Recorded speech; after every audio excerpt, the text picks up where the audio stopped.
अभिनेता सोनू सूद विरोधात अटक वॉरंट जारी झाले। लुधियाना कोर्टानं अटक वॉरंट जारी केले।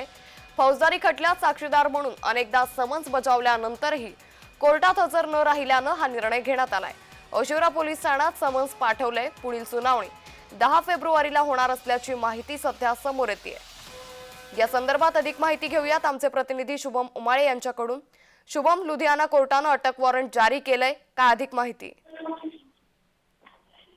अंकिता, खरं तर सोनू सूद जो आहे प्रत्येक माणसाच्या मदतीला धावून येणारा असा एक अभिनेता आहे आणि समाजसेवक आहे। मात्र आता त्याच्यात अडचणींमध्ये जी आहे ती वाढ होताना दिसून येणार आहे।